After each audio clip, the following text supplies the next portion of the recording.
Assalamualaikum students, hope so you all are fine. In today's lecture we will discuss about electric potential and potential difference. Let's start from the electric potential. So here is the definition of electric potential: work done in bringing a unit positive charge from infinity to that point keeping it in equilibrium is known as electric potential. To understand this definition we have to revise some concept of potential energy. Let's discuss it. Consider an object is placed on the surface of earth. When it is on the surface of earth, it has zero potential energy. अगर हम इस object को एक height के ऊपर लेके जाते हैं तो work done in bringing this object at some height stores in the form of energy that energy is known as potential energy. अगर हम चेक करना चाहते हैं कि इस ऑब्जेक्ट के अंदर एनर्जी स्टोर हुई है या नहीं तो हम इसको रिलीज़ करेंगे और ये object towards the surface of earth move करेगा.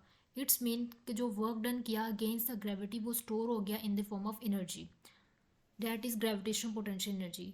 Here in this diagram of spring and mass system, mass is at mean position. जब हम इस mass को पुल करके एक एक्सट्रीम पोजीशन पे लेके जाते हैं तो इसके अंदर कुछ एनर्जी स्टोर होती है that is elastic potential energy. Due to this energy it tends to move towards its mean position.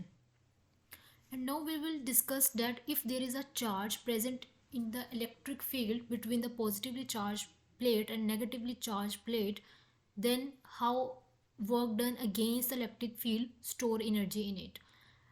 We know that electric field points from positive charge to the negative charge. ये electric field के अंदर एक test charge रखा हुआ है. अब ये जो चार्ज है पॉजिटिव चार्ज अगर हमको इसको एक इस पॉइंट से मूव करवाते हैं अगेंस्ट द इलेक्ट्रिक फील्ड तो जब अगेंस्ट द इलेक्ट्रिक फील्ड इसको हमने इसके ऊपर वर्क किया वो इसके अंदर स्टोर हो गया in the form of potential energy. Potential energy comes due to change in position. अब इसके अंदर जो पोटेंशियल एनर्जी स्टोर हुई है पर यूनिट चार्ज इसको हम कहेंगे कि ये इसका इलेक्ट्रिक पोटेंशियल है. पोटेंशियल बेसिकली एनर्जी नहीं होती, ये होती है एनर्जी पर यूनिट चार्ज. जो एनर्जी उसने गेन की है उस चार्ज ने दैट इज़ इलेक्ट्रिक पोटेंशियल.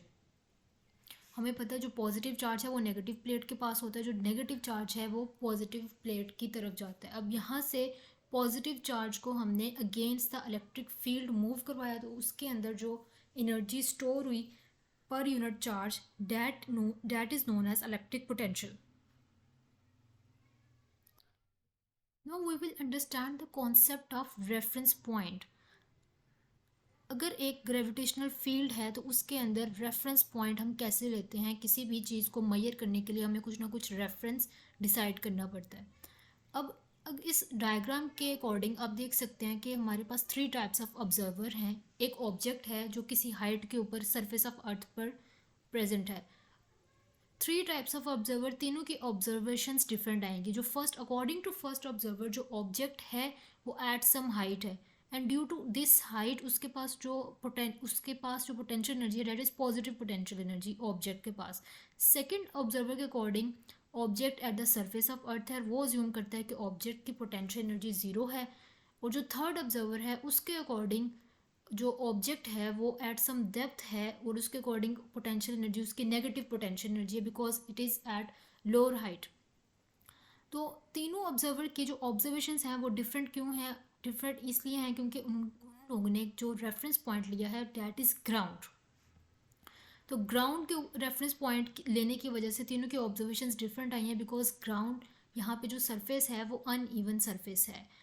तो रेफरेंस पॉइंट हमारा इन्फिनिटी होना चाहिए. इन्फिनिटी क्यों होना चाहिए? क्योंकि इन्फिनिटी पे एक ऐसा पॉइंट लेंगे जहाँ पे ग्रेविटी बिल्कुल ज़ीरो हो गई तो वहाँ से हम रेफरेंस पॉइंट को कंसिडर करेंगे कि हमारा इन्फिनिटी रेफरेंस पॉइंट है. उसके अकॉर्डिंग हम ऑब्जेक्ट की जो पोटेंशियल एनर्जी है उसको एग्जैक्टली बता सकते हैं.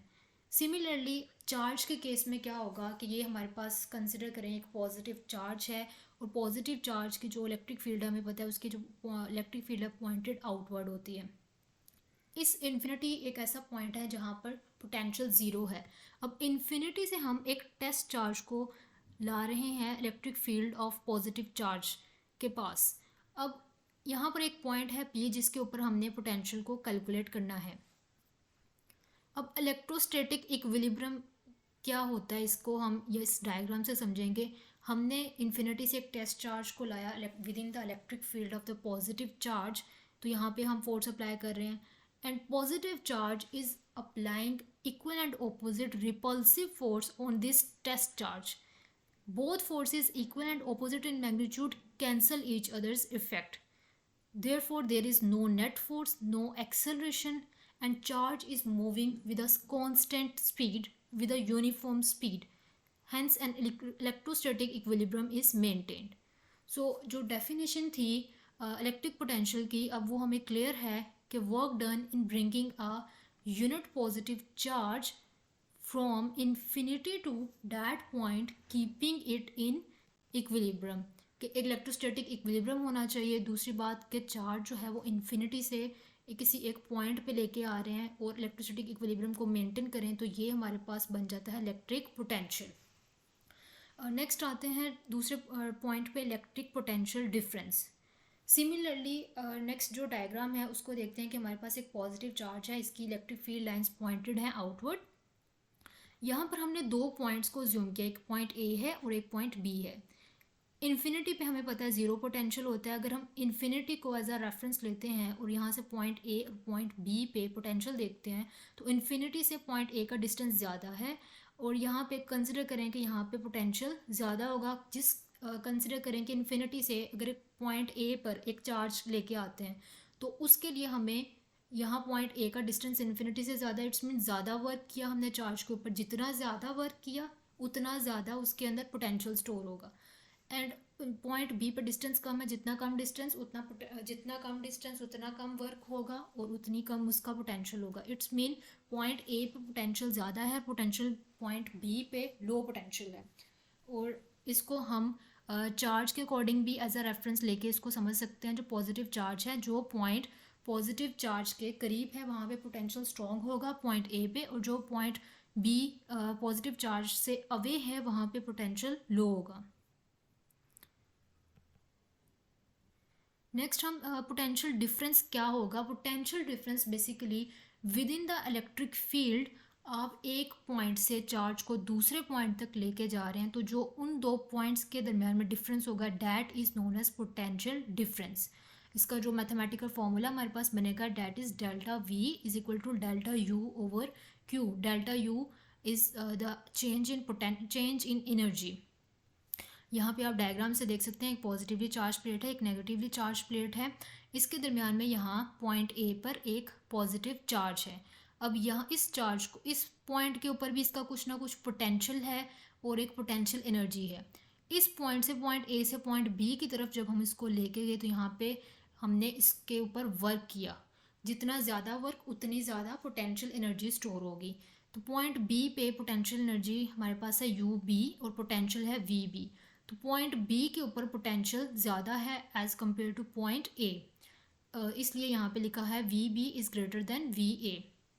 तो ये था हमारे पास पोटेंशियल डिफरेंस। अब बुक के अकॉर्डिंग जो मैथमेटिकल डेरिवेशन है पोटेंशियल की उसको देख लेते हैं। पोटेंशियल का फॉर्मूला था हमारे पास V is equal to W over Q. Electric potential with respect to reference point हम कैसे कैलकुलेट करते हैं। हमारे पास work done on the unit charge कितना था, हमारे पास वो mathematical formula F dot R. R हमारे पास डिस्टेंस आ जाता है रेफरेंस चार्ज से जो हमने डिस्टेंस लिया है that is R. F dot R हमारे पास आ जाता है एफ और कॉस थीटा। थीटा की वैल्यू हमारे पास 180 डिग्री यहाँ पे इसलिए आई है क्योंकि जो चार्ज के ऊपर हमने वर्क किया था वो against the electric field work किया था, that's why theta is 180 degree. तो यहाँ पर हम इस फॉर्मूले के अंदर वैल्यूज पुट करेंगे। एफ हमारे पास क्यू ई है, R cos 180 degree and Q से कैंसिल आउट हो गया, हमारे पास एक्सप्रेशन बन जाता है माइनस ई आर। तो इलेक्ट्रिक फील्ड हमारे पास इक्वल होती है फोर्स पर यूनिट चार्ज के। तो कूलम फोर्स हमारे पास इक्वल है के Q1 Q2 over R square. Q यहाँ से कैंसिल आउट हो जाता है, हमारा एक्सप्रेशन बन जाता है K Q over R square. Electric potential हमारे पास वैल्यू थी V is equal to E R. E की वैल्यू है K Q over R square, R से cancel out and final expression हमारा बन जाता है के क्यू ओवर आर। तो यहाँ पे ये जो वैल्यू एक्सप्रेशन बना है, ये एक्सप्रेशन क्या बता रहा है, electric potential with respect to some reference point. And K हमारे पास यहाँ पे कूलम कांस्टेंट है, आर डिस्टेंस है रेफरेंस पॉइंट से, एंड जो के कूलम कांस्टेंट है वो हमारे पास इक्वल होता है 9 raised to power 10 Newton, 10 raised to power 9 Newton meter square per coulomb square. So here is complete, lecture is complete. Hope so you understand.